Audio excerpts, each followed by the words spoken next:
Living the American Dream presents Combating the Dark Side of Artificial Intelligence.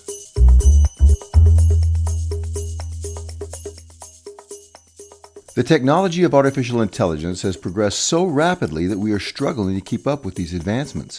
One of the reasons for this struggle is that artificial intelligence has reached the level of writing its own code and literally creating itself. It is doing this so much more rapidly and expertly than we can that in some cases, the advancements are beyond the capability of our best computer experts to understand. In other words, computers are learning how to learn on their own, and we don't know how they do it. Elon Musk warned, if you assume any rate of advancement in AI, we will be left behind by a lot. We would be, so far below them in intelligence that it would be like, a pet. So how do we as humans compete with the ever-increasing brain power of artificial superintelligence? How do we combat the dark side of AI? What's the solution? I think one of the solutions is to have an AI layer to establish a high bandwidth neural interface. With ourselves. With your digital self. Then you're no longer a house cat. Is Elon Musk suggesting that we become like AI in order to compete? Is that really the solution? To become human cyborgs ourselves? Or have we already begun that process?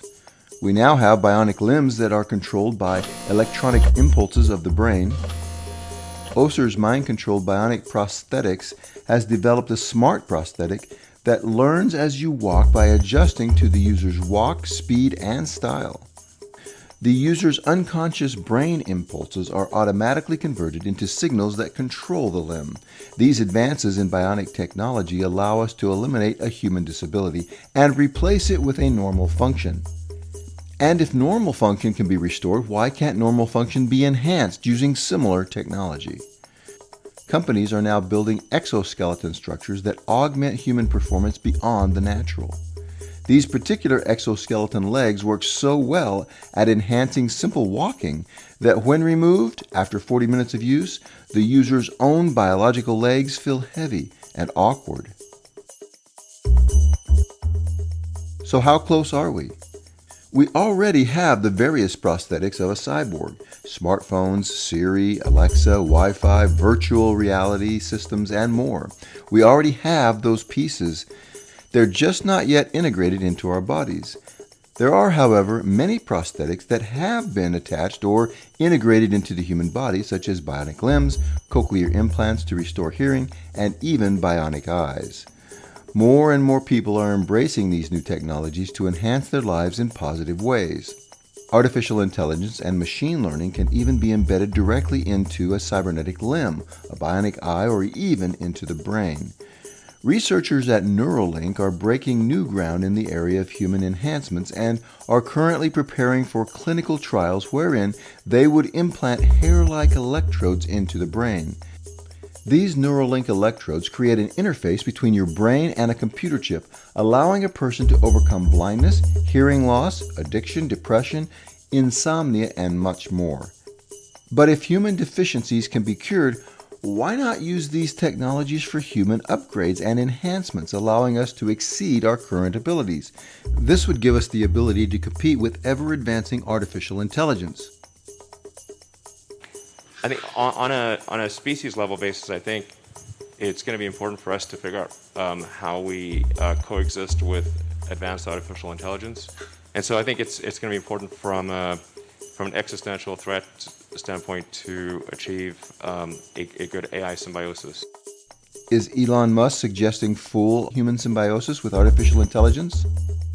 Symbiosis is defined as interaction between two different organisms living in close physical association, typically to the advantage of both. In this high-tech world of artificial superintelligence, will humans reject or embrace symbiotic integration with AI? If we do integrate mind and machine, mortal men and women could soon acquire superhuman abilities, and it looks like that process has already begun. My name is Rob Spence, and I'm a cyborg. Part human, part machine, cyborgs are normally consigned to the screen. But by making his eye into a camera, Rob Spence has turned fiction into fact. I have a prosthetic eye with a camera right in the eye. Rob's eye isn't connected to his brain, but it does record everything he sees. My name is Neil Harbison, and I'm one of the founders of the Cyborg Foundation. And I'm a cyborg. Neil Harbison is an artist who was born completely colorblind. He sees only in black and white grayscale. Instead, Neil hears the colors around him through an antenna permanently implanted into his skull by which he can distinguish colors through sound. Neil hears colors. The color in front of him is converted from the dominant frequency of light into a related frequency of sound. This is obviously in addition to normal human abilities. Liviu Babets started a company called Cyborg Nest with the mission to extend human senses. His company has created a device called North Sense that, when integrated into your body, will inform you which direction is north. Liviu's North Sense is not a new tool, but rather it is a new human sense that connects you to the Earth's magnetic field and allows you to discern direction. It does this through vibrations based on the direction you are facing and does so without you making any conscious decisions. Like breathing, hearing, or sight, this new sense operates autonomously without you even thinking about it. Are there other human enhancements on the horizon? A third thumb, perhaps? Smart contact lenses that record video and are activated simply by blinking? How about bionic eye contacts that will allow you to see beyond 20/20 vision? Or technology that integrates a heads-up video display on the surface of a bionic contact lens? This begs the question of whether enhancements like these will be mass-marketed to the public, and will humans begin to replace our natural body parts with cybernetically enhanced replacements? Does this mean that one day we'll be able to completely redesign ourselves, body and mind? With artificial intelligence and cybernetic augmentation, we could see farther, run faster, leap tall buildings with a single bound, have superhuman strength, and think as quickly as a computer. Who needs Alexa when our minds are wirelessly connected to the internet and to each other? The possibilities are endless. This opens the door for humans to become the equivalent of superheroes. Will we, as enhanced humans, all become a societal form of the Avengers? Is this the answer to coexisting with AI? And what is the cost of these enhancements? When does our human side cease to exist and we become individual cybernetic androids? Or worse yet, just part of the collective hive mind? We are the Borg. You will be assimilated. Resistance is futile. Will we then live forever as captives in this cybernetic prison? The Defense Advanced Research Projects Agency of the United States government, otherwise known as DARPA, has been developing what they call Next Generation Non-Surgical Neural Technology, or N-Cubed, as they call it. The goal of this program is to directly interface the human brain with machines. N-Cube technology would allow the military to create super soldiers that can control communication devices, drones, missiles, and other weapons systems by way of thought. This same technology is rumored to be able to work in reverse. Since the 60s, DARPA has been working on ways for machines to affect and even control the brain. This type of mind-to-computer interface sounds eerily like the Neuralace device spoken of by Elon Musk. Once this level of brain-computer interface technology is perfected, we will be able to interface directly with our homes, our cars, our office equipment, or anything connected to the internet, which of course includes computers with artificial intelligence. And if we can wirelessly send commands from our minds to control computers, weapon systems, and other AI, then it would also be possible for the AI computer to send commands to control us. There are those who think this type of mind control is on our horizon. As I said, DARPA has been working on this for many years. Recent advances in gene editing technology have resulted in CRISPR, which allows for the modification of human DNA. Now, tiny synthetic nanocapsules can deliver their CRISPR gene editing cargo with extreme accuracy to various types of cells or tissues in the body or brain through a simple injection. CRISPR technology gives scientists the ability to reprogram the very software of human life, and it's as easy to use as a word processor. For scientists, it's just a simple cut and paste style technology. They simply cut out segments of what makes us human and paste in new segments that can change our humanity into something else. The technology is so advanced that a Chinese doctor has already claimed to have used CRISPR to genetically modify human embryos, which he then replaced into the mother. The Chinese mother subsequently gave birth to twin girls, the first genetically modified humans. If doctors and scientists are even now creating designer babies, this begs the question, what natural human traits can scientists design out of us, and what new traits can they design into us? And who will be the decider of what constitutes desirable human traits?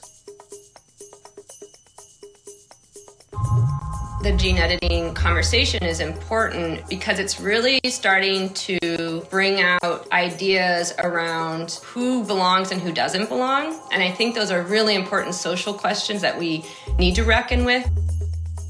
Who belongs and who does not? CRISPR technology can legitimately be used to eliminate serious diseases, mutations in the body, and counter human defects. Or it could simply be used to create human beings of far superior capability. Not just taking genes and removing defects, but adding new super capabilities. What if in the process of that kind of gene editing, we created a caste society where some people were genetically designed to do menial tasks and didn't have the capability of doing anything else. And other people were designed to be the rulers with huge IQs and the capability of understanding things beyond the pale for lesser humans. Could this technology be used to design a worker class of humans with no will or desire to excel or advance beyond what they were genetically designed to prefer? Would genetic DNA manipulation ever be used to design a superhuman ruling class with advanced intelligence far beyond the genius level? We talk about the dark side of artificial intelligence, AI. Could there also be a dark side to intelligence amplification, IA? Personally, I'm not too interested in becoming a willing subservient pet to a superhuman ruling class. And all it takes is a simple injection. One injection creates a superhuman. The other creates a robot-class human workforce indifferent to our own desires and passions, focused only on subservience and the desire to please our masters. Whether intelligence amplification or artificial superintelligence, I don't want to be lorded over by either. This is the dark side of artificial intelligence and genetically enhanced humans. And they are coming. Will mankind embrace cybernetics in our quest to remain dominant over super artificial intelligence?